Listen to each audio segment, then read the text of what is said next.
La mañana del 15 de marzo de 2008 amaneció gris sobre Ciudad de México. Las nubes bajas amenazaban con lluvia mientras Rosa María Torres preparaba el desayuno en su pequeña cocina del barrio de Tepito.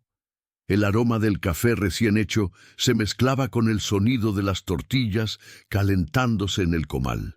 Era un día como cualquier otro. O al menos eso pensaba ella mientras llamaba a su hija Elena para que bajara a desayunar antes de ir a la universidad.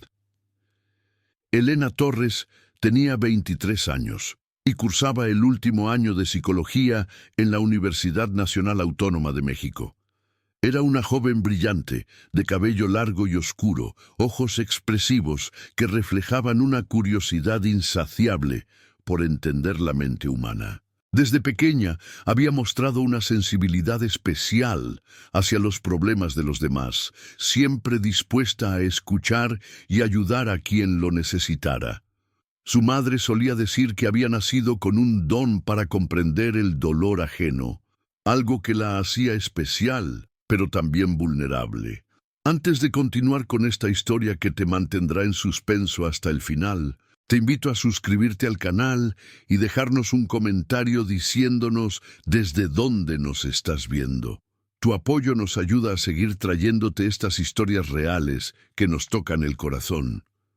Aquella mañana, Elena bajó las escaleras con prisa, llevando su mochila cargada de libros y una carpeta con su proyecto de tesis. Vestía unos jeans desgastados y una blusa azul que hacía juego con sus zapatos deportivos.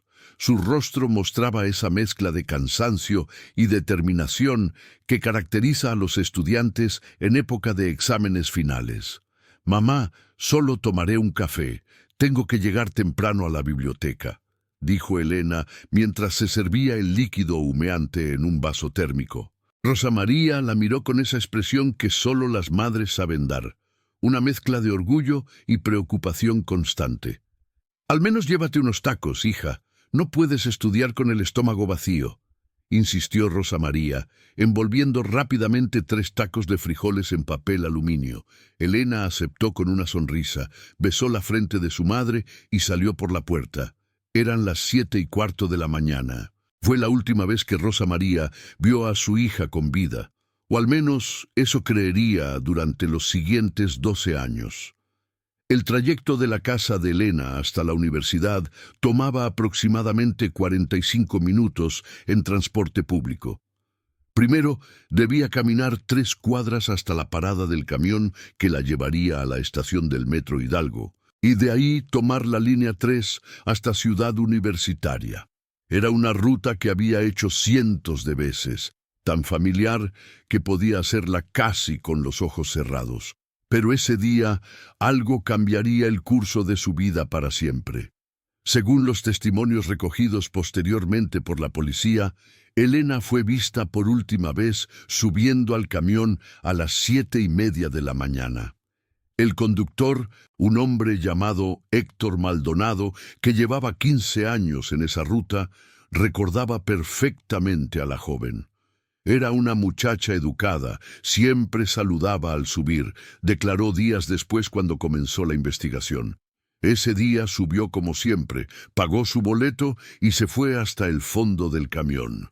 Había bastante gente porque era hora pico. Lo que nadie sabía en ese momento era que Elena nunca llegaría a la estación del metro, nunca entregaría su proyecto de tesis, nunca volvería a abrazar a su madre. En algún punto de ese trayecto matutino, entre las calles bulliciosas de la Ciudad de México, Elena Torres simplemente desapareció, tragada por un abismo de silencio y misterio que duraría más de una década. Cuando el reloj marcó las 2 de la tarde y Elena no había regresado a casa ni contestaba su teléfono celular, Rosa María comenzó a sentir esa punzada de inquietud que toda madre conoce. Llamó a las amigas de su hija, a sus compañeros de clase, al novio de Elena, un joven llamado Daniel Estrada, con quien llevaba saliendo casi 2 años. Nadie había visto a Elena ese día. No había llegado a la universidad.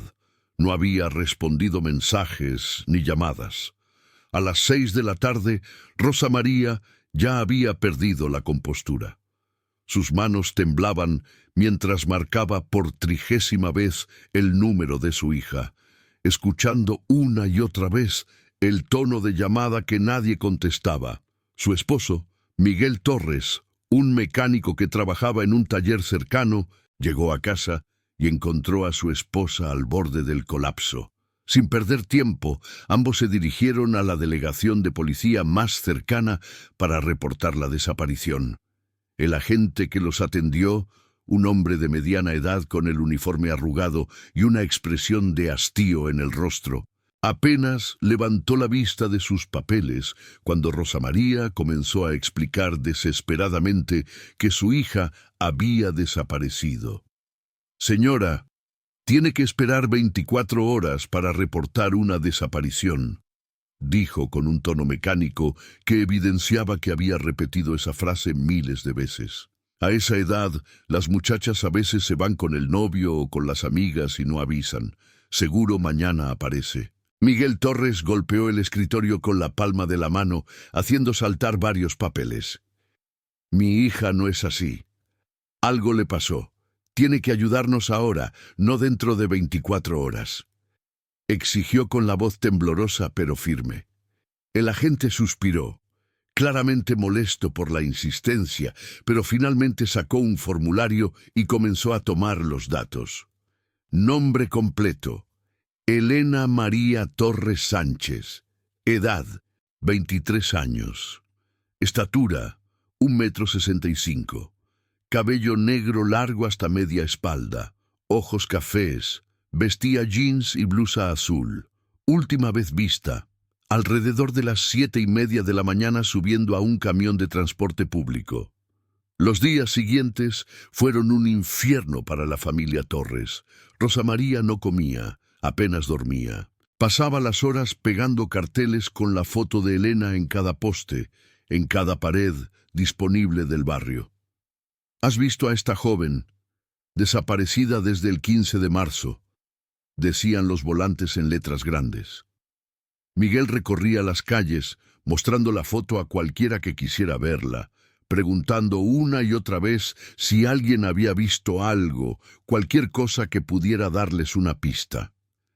Daniel, el novio de Elena, se unió a la búsqueda con una desesperación que rayaba en la obsesión. Dejó de asistir a sus clases en la Facultad de Ingeniería y dedicó cada minuto de su día a buscar a Elena. Visitó hospitales, ministerios públicos, refugios, habló con amigos, conocidos, extraños. Cada noche regresaba a casa de los Torres con las manos vacías y el corazón más pesado, sentándose junto a Rosa María en silencio compartido, ese silencio denso de quienes esperan noticias que no llegan. La investigación policial avanzaba con una lentitud desesperante. El detective asignado al caso, un hombre llamado Ramiro Vega, con 20 años de experiencia en la corporación, parecía más interesado en cerrar el expediente que en encontrar respuestas. Sus teorías iban desde que Elena había huido voluntariamente hasta que había sido víctima de un secuestro exprés que salió mal. «En esta ciudad desaparecen cientos de personas cada año», le dijo a Miguel en una de sus entrevistas. «La mayoría aparecen eventualmente, algunas no quieren ser encontradas». Pero Rosa María sabía que algo terrible había sucedido. Lo sentía en sus huesos, en ese instinto maternal que no se equivoca. Elena no era el tipo de persona que desaparecería sin avisar. Era responsable, cariñosa, siempre pendiente de su familia. Si podía hacer una llamada, la haría. Si podía enviar un mensaje, lo enviaría. El silencio absoluto solo podía significar una cosa: Elena no podía comunicarse, ya fuera porque estaba herida, secuestrada, o algo peor que Rosa María no se atrevía a formular en voz alta. 3 semanas después de la desaparición, el caso de Elena Torres ya había sido prácticamente archivado.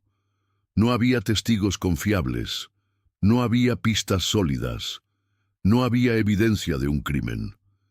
El camión en el que Elena había subido ese día hacía esa ruta docenas de veces diarias, transportando a cientos de pasajeros. Rastrear a cada persona que había estado en ese camión era prácticamente imposible.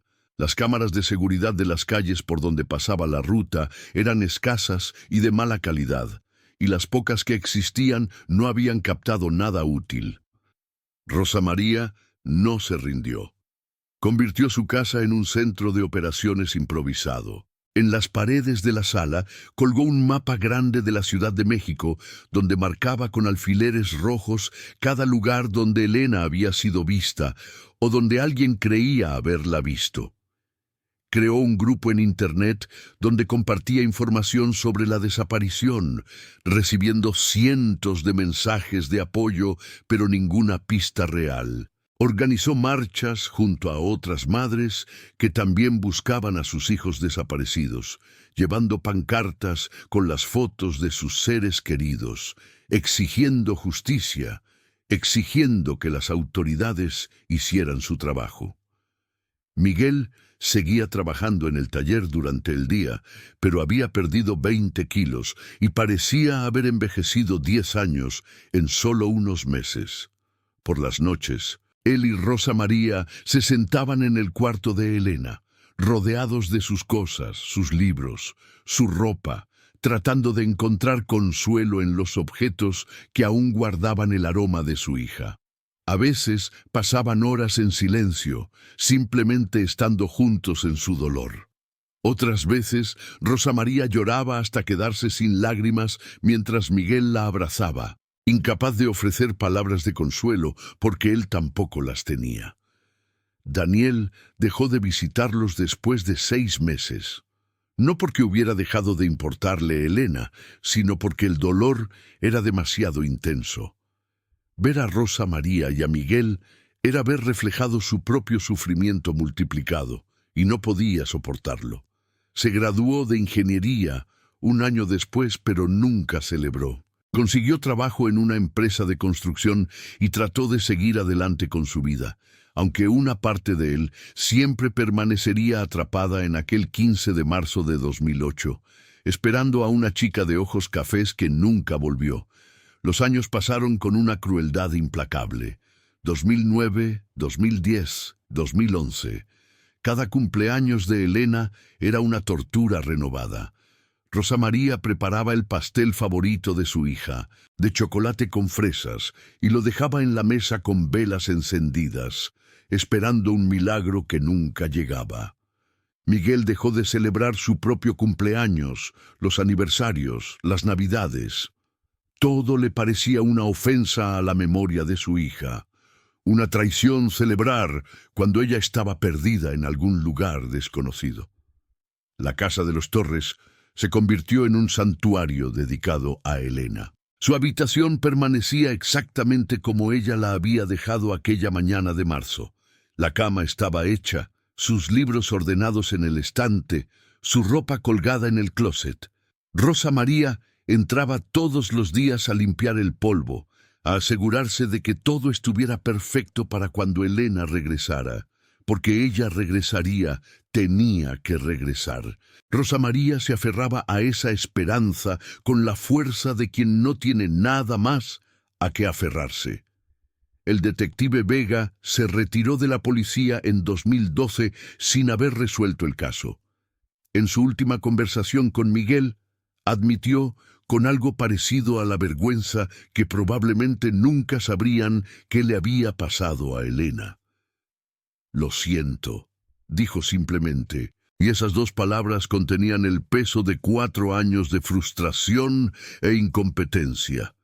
Miguel no respondió, solo asintió y se fue, llevando consigo la carpeta con todas las notas, las fotos, las pistas falsas que habían perseguido durante tanto tiempo. Para 2015, 7 años después de la desaparición, Rosa María había contactado a todos los expertos, videntes, investigadores privados que su limitado presupuesto le permitía. Había hipotecado la casa, había vendido todo lo que tenía valor. Miguel trabajaba turnos dobles en el taller, destruyendo su salud en el proceso. Pero ninguna cantidad de dinero, ninguna cantidad de esfuerzo parecía acercarlos más a la verdad sobre Elena. Fue en ese año cuando Rosa María conoció a Beatriz Mendoza, otra madre que buscaba a su hijo desaparecido desde 2010. Se conocieron en una de las marchas mensuales que organizaban los familiares de desaparecidos, y entre ellas nació una amistad forjada en el dolor compartido. Beatriz se convirtió en el único apoyo real que Rosa María tenía, aparte de Miguel.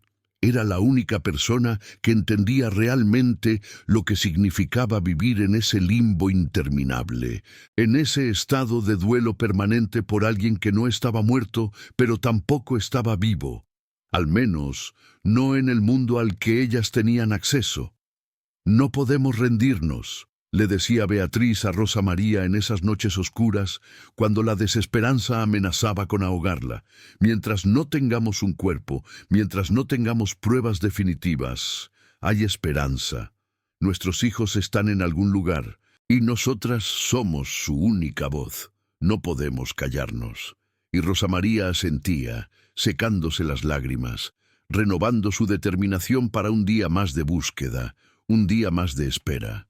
En 2018, 10 años después de la desaparición, los medios de comunicación hicieron un reportaje especial sobre Elena Torres. Fue un momento agridulce para la familia. Por un lado, la exposición mediática renovó el interés público en el caso. Decenas de personas llamaron con supuestas pistas, aunque la mayoría resultaron ser falsas alarmas o testimonios de gente que confundía a Elena con alguien más. Por otro lado, el reportaje también sirvió como un recordatorio brutal de cuánto tiempo había pasado, de cuántos años habían perdido sin respuestas. Miguel tuvo un infarto menor ese mismo año. Los doctores le dijeron que el estrés crónico estaba destruyendo su corazón, que necesitaba descansar, reducir la ansiedad, encontrar paz. Pero ¿cómo podía un padre encontrar paz cuando su hija estaba desaparecida?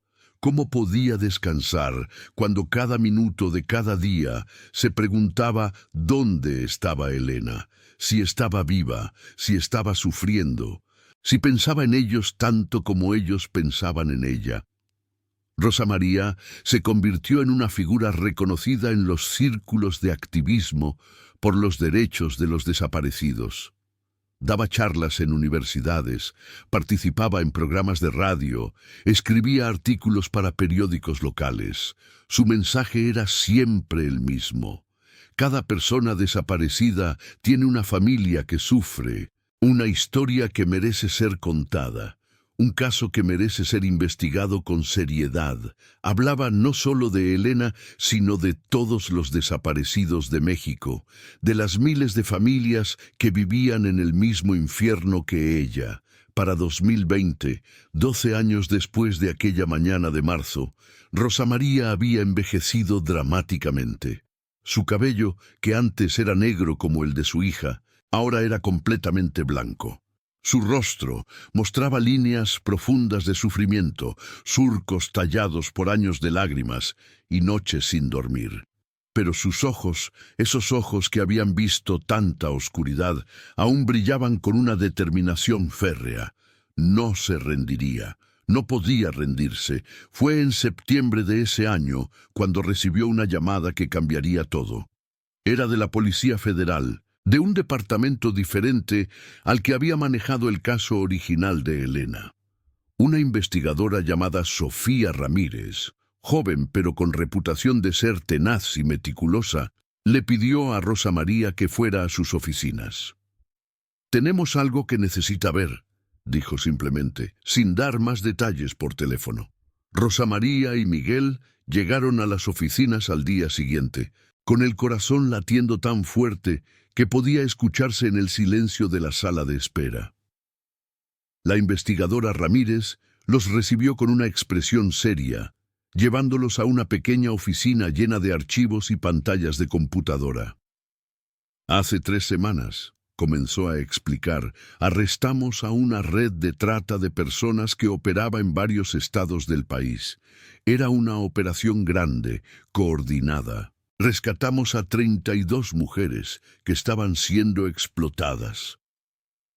Rosa María sintió que las piernas le fallaban. Miguel tuvo que sostenerla, ayudándola a sentarse en una silla mientras la investigadora continuaba.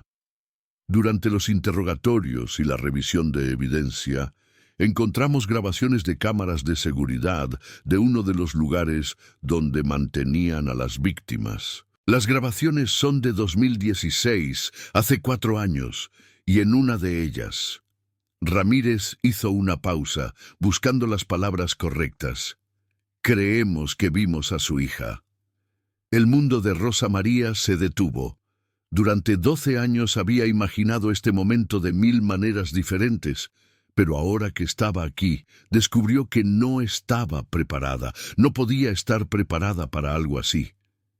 ¿Está viva?, preguntó con una voz que no reconoció como suya. ¿Dónde está? ¿Pueden llevarme con ella?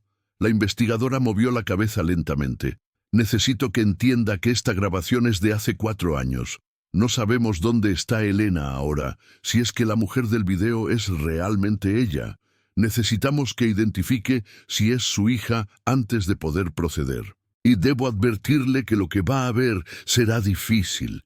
Las condiciones en las que estas mujeres eran mantenidas eran inhumanas. Miguel apretó la mano de su esposa. Juntos habían soportado 12 años de infierno. Podían soportar unos minutos más. Rosa María asintió, secándose las lágrimas que ya comenzaban a rodar por sus mejillas. Muéstremela. Necesito verla. La investigadora Ramírez encendió una pantalla y comenzó a reproducir el video. Era una grabación en blanco y negro, de baja calidad, de lo que parecía ser un pasillo estrecho con varias puertas. La fecha en la esquina superior decía 23 de junio de 2016. Durante los primeros segundos no pasó nada, solo el pasillo vacío iluminado por una luz débil. Luego, una de las puertas se abrió y una mujer salió.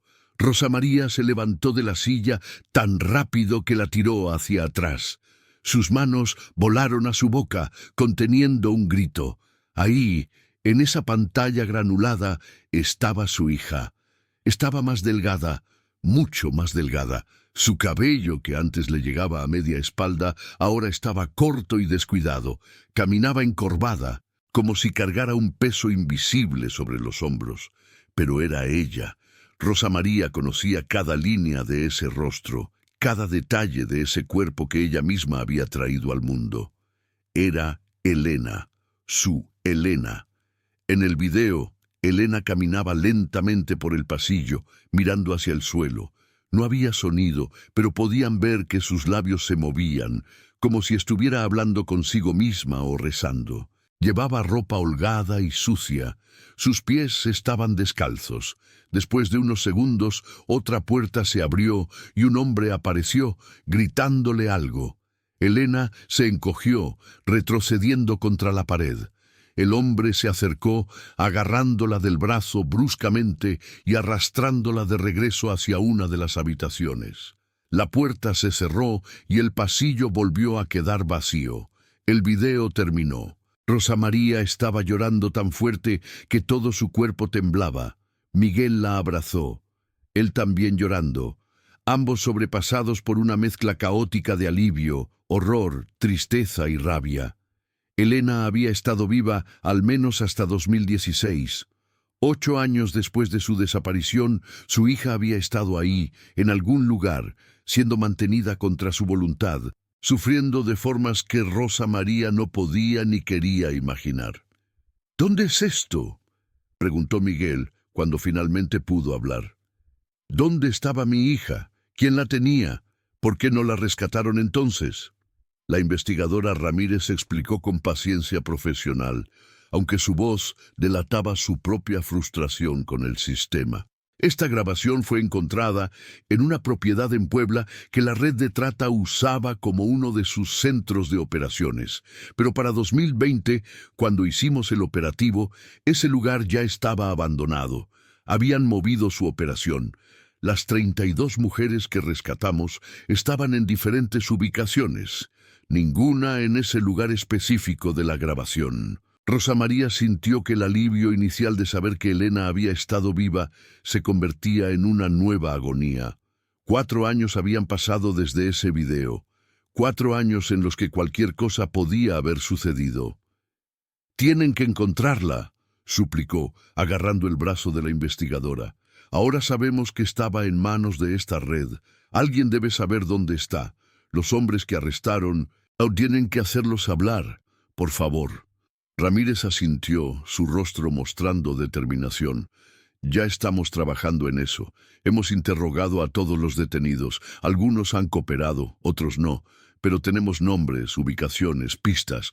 Y ahora que sabemos que Elena es una de las víctimas, le puedo asegurar que no vamos a parar hasta encontrar respuestas». Hizo una pausa, escogiendo sus palabras cuidadosamente. «Señora Torres, necesito ser honesta con usted. Han pasado 4 años desde esta grabación. Es posible que Elena ya no esté en el país. Estas redes a menudo mueven a las mujeres entre diferentes países. También es posible que...» Se detuvo incapaz de terminar la frase. «No», dijo Rosa María con firmeza, «mi hija está viva». «Lo sé. 12 años he esperado, 12 años he buscado. Ella está viva y la voy a encontrar». Miró directamente a los ojos de la investigadora. «Haga lo que tenga que hacer. Interrogue a quien sea necesario. Use todos los recursos que tenga. Mi hija ha sufrido suficiente. Es hora de traerla a casa». Los días siguientes fueron un torbellino de actividad. La investigadora Ramírez resultó ser tan comprometida como había prometido. Coordinó con agencias internacionales, siguió cada pista por más pequeña que fuera, presionó a los detenidos para que revelaran más información. El caso de Elena Torres, que había estado prácticamente cerrado durante años, de repente se convirtió en una prioridad. Uno de los hombres arrestados, un sujeto llamado Armando Ruiz, que había sido uno de los operadores de nivel medio en la red de trata, finalmente aceptó cooperar a cambio de una reducción en su sentencia. Lo que reveló fue más terrible de lo que Rosa María había imaginado, aunque en el fondo siempre había temido lo peor. Elena no había sido secuestrada al azar. Había sido específicamente seleccionada porque estudiaba psicología y venía de una familia de clase trabajadora sin recursos para hacer mucho ruido mediático. La red operaba con una eficiencia escalofriante. Tenían personas vigilando universidades, identificando objetivos potenciales, estudiando sus rutinas. Elena había sido observada durante semanas antes de su desaparición. Aquella mañana del 15 de marzo de 2008, no fue coincidencia que Elena nunca llegara al metro. 2 hombres la habían bajado del camión en una parada intermedia, usando la excusa de que el vehículo tenía problemas mecánicos y todos debían descender. En el caos de decenas de pasajeros bajando y quejándose, nadie notó cuando Elena fue conducida hacia una camioneta estacionada cerca. Para cuando se dio cuenta de que algo andaba mal, ya era tarde. La drogaron y cuando despertó estaba en un sótano en las afueras de la ciudad. Ruiz explicó, con una frialdad que hizo que a Rosa María se le helara la sangre, que Elena había sido entrenada durante meses. Ese era el término que usaban, entrenamiento. La habían mantenido aislada, drogada, amenazada. Le dijeron que su familia había dejado de buscarla, que nadie la extrañaba, que era mejor que aceptara su nueva realidad. Cuando finalmente la consideraron lista, la habían movido a Puebla, al lugar donde fue grabada en 2016. ¿Y después de 2016? Preguntó Miguel con la voz rota. ¿Qué pasó con ella después? ¿Por qué abandonaron ese lugar? ¿A dónde la llevaron? Ruiz vaciló. Por primera vez en el interrogatorio, su máscara de indiferencia se agrietó un poco. Hubo una redada en 2017, admitió. No fueron ustedes, fue otra agencia, creo que de Puebla. Nos enteramos con tiempo y evacuamos el lugar. Movimos a todas las mujeres que teníamos ahí. A algunas las llevaron al norte, a otras al sur. Yo perdí contacto con esa parte de la operación después de eso. Me transfirieron a otra célula. La investigadora Ramírez presionó más. Necesitamos nombres de las personas que manejaban el traslado, ubicaciones posibles, cualquier cosa. Y Ruiz, quizás movido por un atisbo de conciencia, o quizás simplemente por el deseo de obtener un mejor trato, comenzó a hablar. Nombres, apellidos, apodos, lugares en Chiapas, en Baja California, en Sonora. Una red tan vasta y compleja que era difícil comprender cómo había operado durante tanto tiempo sin ser completamente desmantelada. Con esta nueva información, la búsqueda de Elena se expandió a nivel nacional e internacional. La investigadora Ramírez trabajó con autoridades de Estados Unidos, Guatemala, El Salvador. Compartió la foto de Elena actualizada digitalmente para mostrar cómo podría verse después de 12 años. La distribuyó en refugios, centros de ayuda para víctimas de trata, organizaciones no gubernamentales. Rosa María no se quedó de brazos cruzados. Junto con Beatriz Mendoza y otras madres del colectivo de familiares de desaparecidos, organizó una campaña mediática masiva. El rostro de Elena Torres apareció en noticieros nacionales, en periódicos, en redes sociales. La historia de una joven que desapareció camino a la universidad y fue encontrada 12 años después en una grabación policial captó la atención del país entero. Las llamadas comenzaron a llegar, cientos de ellas. La mayoría eran pistas falsas, personas bien intencionadas pero confundidas que creían haber visto a Elena en algún lugar. Pero entre todo ese ruido había señales reales. Una trabajadora social en Tijuana reportó haber conocido a una mujer que coincidía con la descripción de Elena en 2018. Un sacerdote en Tapachula mencionó que había dado refugio temporal a una mujer con una historia similar en 2019. Cada pista era investigada meticulosamente. Fue en octubre de 2020 cuando llegó la llamada que lo cambiaría todo. Era de una organización no gubernamental llamada Esperanza y Libertad, que operaba un refugio para mujeres rescatadas de situaciones de explotación en Mérida, Yucatán. La directora, una mujer llamada Patricia Hernández, había visto la foto de Elena en las noticias y creía reconocerla. «Tenemos una mujer aquí que llegó hace 3 meses», explicó Patricia por teléfono. «No nos ha dicho su nombre real. La llamamos María porque es el único nombre que ha aceptado usar. Pero cuando vi la foto de Elena Torres en las noticias, inmediatamente pensé en ella. Los ojos, la forma de su rostro, podrían ser la misma persona, aunque es difícil estar segura porque María ha cambiado mucho físicamente». La investigadora Ramírez organizó inmediatamente un viaje a Mérida. Rosa María y Miguel fueron en el primer vuelo disponible. El viaje de 3 horas se sintió como una eternidad. Rosa María no podía quedarse quieta en su asiento. Su mente oscilaba entre la esperanza salvaje de que finalmente, después de 12 años de búsqueda, reencontraría a su hija, y el terror de que fuera otra falsa alarma, otra decepción en una larga cadena de decepciones. Llegaron al refugio Esperanza y Libertad al anochecer. Era un edificio modesto pero bien mantenido, con jardines cuidados y una atmósfera de paz que contrastaba dramáticamente con la tormenta de emociones que Rosa María sentía por dentro. Patricia Hernández la recibió personalmente. Una mujer de unos 50 años, con una calidez genuina en su sonrisa, que inmediatamente tranquilizó un poco a Rosa María. «Antes de que vean a María», dijo Patricia mientras las guiaba a través del edificio. Necesito prepararlas para lo que van a encontrar. Esta mujer ha pasado por un trauma inimaginable. Llegó aquí en julio completamente cerrada, incapaz de confiar en nadie. Ha hecho progresos enormes en estos meses, pero aún tiene días difíciles. No habla mucho de su pasado. De hecho, no habla mucho en absoluto. Si es su hija, necesitarán ser pacientes. El camino a la recuperación es largo. Rosa María asintió, aunque sentía que su corazón latía tan fuerte que todos en la habitación debían poder escucharlo. Solo necesito verla.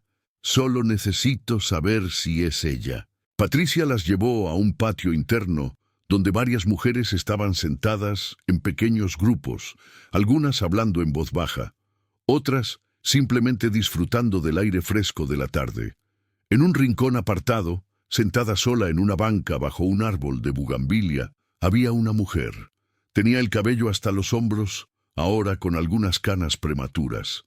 Estaba más delgada de lo que Elena había sido, pero su postura, la forma en que inclinaba la cabeza mientras miraba un libro. Rosa María no necesitó acercarse más. Lo supo instantáneamente. Era el instinto de una madre, ese conocimiento profundo e inquebrantable. Elena, susurró, y luego más fuerte. Elena. La mujer en la banca levantó la cabeza. Por un momento, sus ojos se encontraron con los de Rosa María a través del patio. Fue como si el tiempo se detuviera. 12 años de separación, de dolor, de búsqueda incansable, todo convergió en ese único instante. Los ojos de la mujer se abrieron grandes, su libro cayó al suelo. Su boca se abrió, pero no salió ningún sonido. Rosa María comenzó a caminar hacia ella, primero despacio, luego más rápido, hasta que estaba corriendo. Miguel estaba justo detrás de ella. Elena se levantó de la banca, tambaleándose un poco, sus ojos llenándose de lágrimas. Cuando Rosa María finalmente la alcanzó y la envolvió en sus brazos, Elena colapsó contra su madre, sollozando con una intensidad que sacudía todo su cuerpo. «Mami», fue todo lo que pudo decir una y otra vez. «Mami, mami, mami», como una niña pequeña. Miguel la rodeó a ambas con sus brazos, llorando tan fuerte como ellas. Los tres se aferraron el uno al otro en ese patio, un nudo de dolor y alivio y amor, mientras el sol se ponía sobre Mérida pintando el cielo de naranja y rosa. Patricia Hernández se mantuvo a distancia respetuosa, ella misma secándose las lágrimas. En sus años dirigiendo el refugio, había presenciado muchas reuniones, muchas historias de rescate y recuperación, pero había algo particularmente conmovedor en esta. 12 años era mucho tiempo, demasiado tiempo. Que esta familia finalmente se reencontrara era nada menos que un milagro. Pasaron horas en ese patio antes de que finalmente se separaran lo suficiente como para poder hablar con coherencia. Elena estaba diferente, eso era innegable. No era la joven de 23 años que había salido de su casa una mañana de marzo. Era una mujer de 35 que había vivido un infierno, que llevaba cicatrices tanto físicas como emocionales que nunca desaparecerían completamente. Pero estaba viva. Estaba aquí. Y eso era más de lo que Rosa María había osado esperar durante muchos de esos 12 años oscuros. Elena no podía contar toda su historia esa noche. Era demasiado, demasiado dolor concentrado, demasiados años de horror que necesitaban ser procesados lentamente, con ayuda profesional. Pero les contó fragmentos. Les habló de cómo había sido mantenida en diferentes lugares a lo largo de los años, movida constantemente para evitar detección. Les contó cómo había intentado escapar 3 veces, y cómo cada intento fallido había resultado en castigos que la habían dejado con cicatrices permanentes.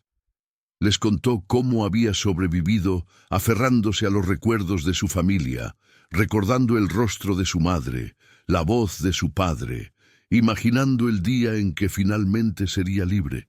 Nunca dejé de pensar en ustedes, dijo Elena con voz temblorosa, incluso en los peores momentos. Cuando quería rendirme, pensaba en ustedes.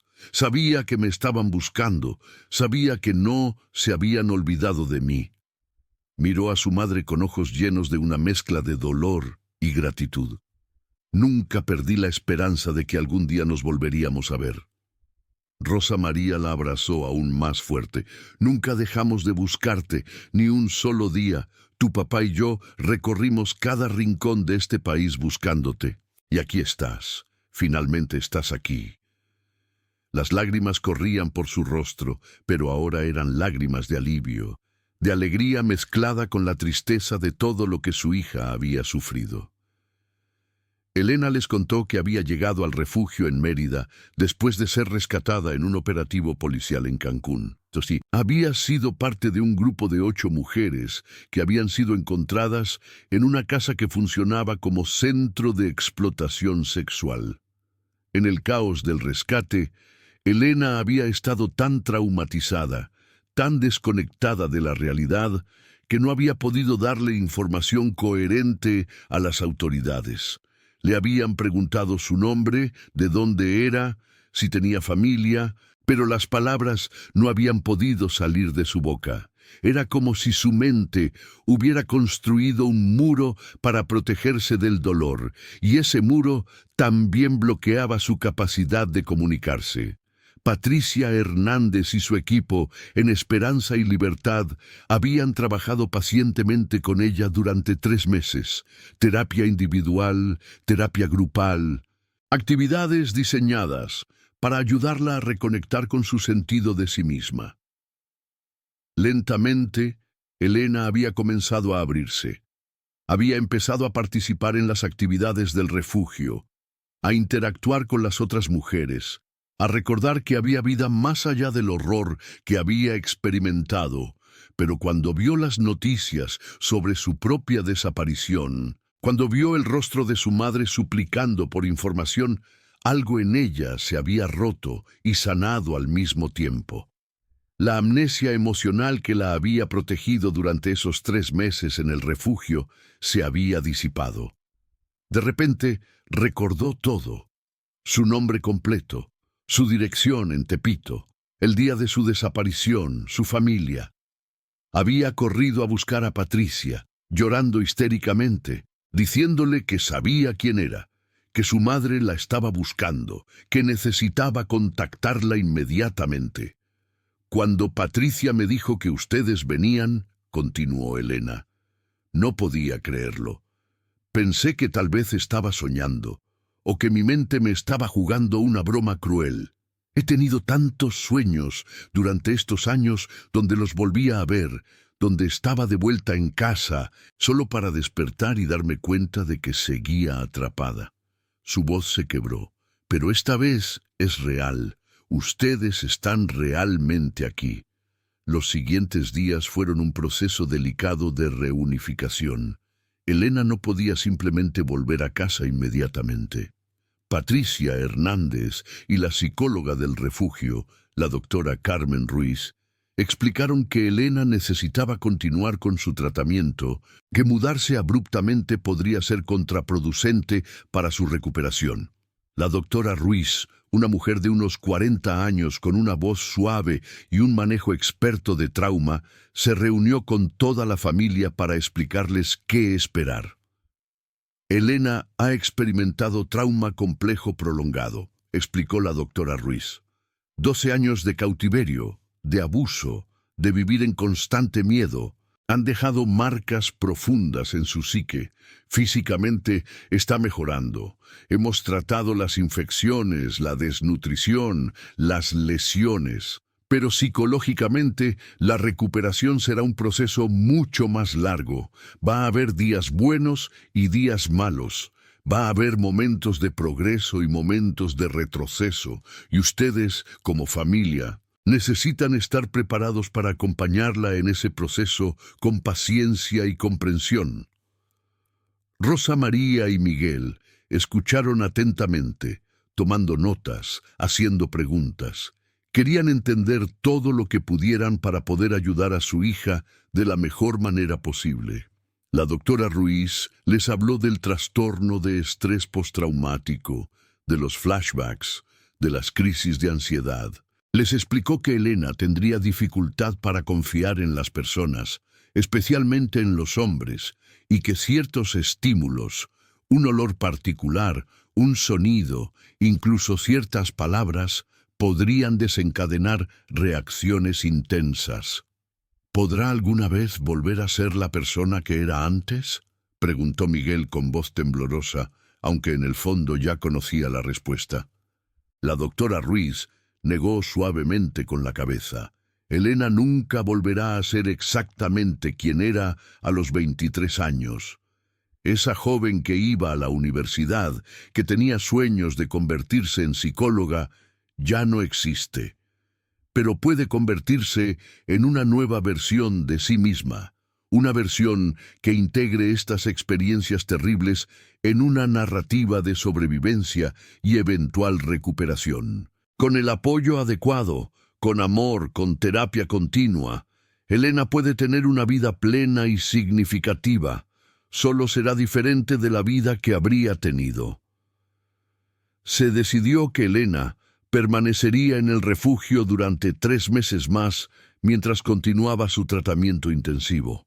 Durante ese tiempo, Rosa María y Miguel la visitarían regularmente, quedándose en un hotel cercano. Era una solución de compromiso que permitiría a Elena continuar recibiendo la atención especializada que necesitaba mientras reconstruía gradualmente su relación con sus padres.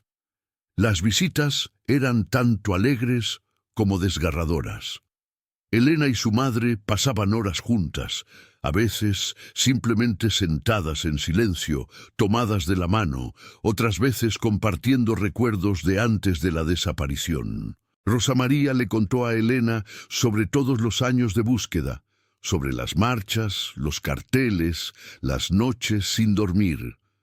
Elena lloró al escuchar sobre el sufrimiento de su familia, sintiéndose culpable, aunque racionalmente sabía que nada de lo que le había pasado había sido su culpa. Miguel tuvo más dificultad inicialmente. Elena se ponía tensa cuando su padre intentaba abrazarla, un reflejo involuntario, resultado de años de abuso a manos de hombres. Miguel se sintió devastado por esto, pero la doctora Ruiz le explicó que era completamente normal y que con tiempo y paciencia, Elena podría superar esta reacción. Miguel entonces adaptó su acercamiento, esperando que fuera Elena quien iniciara el contacto físico, respetando sus límites, demostrando con acciones que él era un espacio seguro. Durante una de las sesiones de terapia familiar, Elena finalmente pudo articular algo que había estado cargando. «Me siento como si les hubiera arruinado la vida», dijo entre sollozos. «Todos estos años que perdieron buscándome, el dinero que gastaron, el dolor que sufrieron, todo por mi culpa». «No», dijo Rosa María con firmeza, tomando el rostro de su hija entre sus manos. «Nada de esto fue tu culpa, nada. Tú fuiste la víctima de criminales terribles, y estos años no fueron perdidos. Cada día que te buscamos fue un día que demostramos cuánto te amamos. No nos arrepentimos de ni un solo segundo. Lo haríamos todo de nuevo si fuera necesario, porque eres nuestra hija y nunca dejaremos de luchar por ti». Elena también preguntó por Daniel, su novio de antes de la desaparición. Rosa María le contó gentilmente que Daniel había continuado con su vida, que se había casado 3 años atrás y ahora tenía un bebé. Elena recibió la noticia con una mezcla de tristeza y alivio. Parte de ella había esperado que él estuviera esperándola, pero otra parte más racional entendía que 12 años era mucho tiempo, que era injusto esperar que alguien pusiera su vida en pausa indefinidamente. Los 3 meses en el refugio pasaron rápido. Elena hizo progresos significativos. Empezó a participar más activamente en las terapias grupales, incluso ayudando a otras mujeres que estaban más atrás en su proceso de recuperación. Patricia Hernández notó que Elena tenía una capacidad natural para la empatía y el apoyo emocional. Irónicamente, los mismos talentos que la habían llevado a estudiar psicología todos esos años atrás. Ha encontrado propósito en ayudar a las otras mujeres, le comentó Patricia a Rosa María. Es parte de su sanación, transformar su dolor en algo que pueda beneficiar a otros. Es un signo muy positivo. Cuando finalmente llegó el momento de que Elena dejara el refugio y regresara a casa con su familia en Ciudad de México, había una mezcla de excitación y ansiedad. Elena estaba nerviosa por regresar a la casa de su infancia, por enfrentar los recuerdos de una vida que se sentía como si hubiera sido vivida por otra persona. Pero también estaba lista para el siguiente capítulo, por difícil que pudiera ser. El día de su partida, todas las mujeres del refugio se reunieron para despedirla. Habían preparado una pequeña celebración con comida casera y mensajes de apoyo escritos en tarjetas coloridas. Elena lloró al leer cada mensaje, sintiéndose abrumada por el cariño de estas mujeres que habían sido sus compañeras en el camino hacia la sanación. Patricia Hernández le entregó a Elena un diario en blanco. «Para que escribas tu nueva historia», le dijo con una sonrisa. La historia de tu recuperación, de tu nueva vida, cada día es una página en blanco, una oportunidad para decidir quién quieres ser. El viaje de regreso a Ciudad de México fue emocional. Elena miraba por la ventana del avión, viendo las nubes pasar, apenas creyendo que era libre, que podía subirse a un avión, volar a casa, caminar por la calle sin miedo. Pequeñas cosas que la mayoría de las personas daban por sentadas se sentían como milagros para alguien que había estado privada de libertad durante tanto tiempo. Cuando el avión aterrizó en el aeropuerto de la Ciudad de México, Elena sintió una oleada de emociones contradictorias. Estaba en casa, pero también se sentía como una extraña en su propia ciudad. Habían pasado 12 años. Todo había cambiado, incluyéndola a ella misma de maneras que aún estaba descubriendo. La casa en Tepito se veía exactamente como Elena la recordaba, solo un poco más vieja, más desgastada, como todo y todos después de 12 años. Rosa María había preparado el cuarto de Elena exactamente como estaba, aunque había agregado algunas cosas nuevas, flores frescas en un jarrón, sábanas limpias recién planchadas, una lámpara nueva junto a la cama porque recordaba que a Elena le gustaba leer antes de dormir.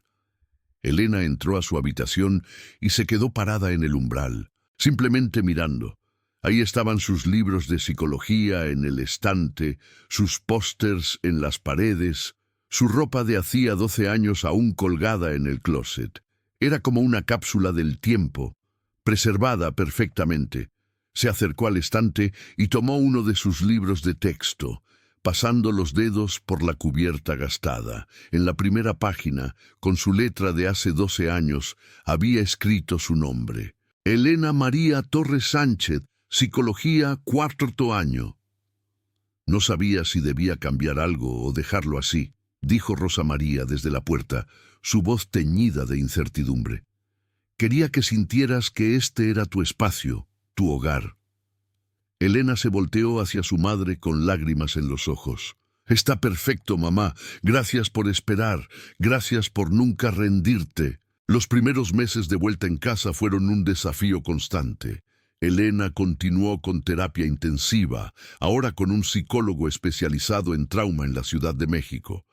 Había días en que no podía salir de su cuarto, días en que los flashbacks eran tan intensos que perdía contacto con la realidad presente. Rosa María aprendió a reconocer las señales, a saber cuándo Elena necesitaba espacio y cuándo necesitaba compañía. El vecindario reaccionó de maneras variadas al regreso de Elena. Algunos vecinos la recibieron con calidez y apoyo genuino. Otros no podían ocultar su curiosidad morbosa, haciendo preguntas inapropiadas sobre qué le había pasado exactamente durante esos 12 años. Rosa María se convirtió en feroz protectora de su hija, cerrándole la puerta en la cara a cualquiera que mostrara falta de respeto o sensibilidad. Beatriz Mendoza, la amiga que Rosa María había hecho durante los años de búsqueda, se convirtió en un apoyo invaluable. Ella entendía, de una manera que pocos podían, lo complejo del proceso. Su propio hijo había sido encontrado 2 años antes, también víctima de una red de trata, y había pasado por un proceso de recuperación similar. Beatriz se convirtió en mentora para Elena, alguien que podía hablarle desde la experiencia sobre la recuperación, sobre construir una vida después del trauma. Elena también reconectó con algunas de sus amigas de la universidad. No todas respondieron bien. Algunas se habían mudado, otras simplemente no sabían cómo manejar la situación. Pero su mejor amiga de aquellos días, una mujer llamada Lucía Vargas, apareció en la puerta de los Torres un día con lágrimas en los ojos y los brazos abiertos. «Pensé que nunca te volvería a ver», le dijo a Elena mientras se abrazaban en el umbral. «Te extrañé tanto». Fue con Lucía que Elena pudo hablar de cosas normales, cotidianas, sin el peso constante del trauma. Lucía le contaba sobre su trabajo como maestra de primaria, sobre sus desastrosas citas románticas, sobre las series de televisión que estaba viendo.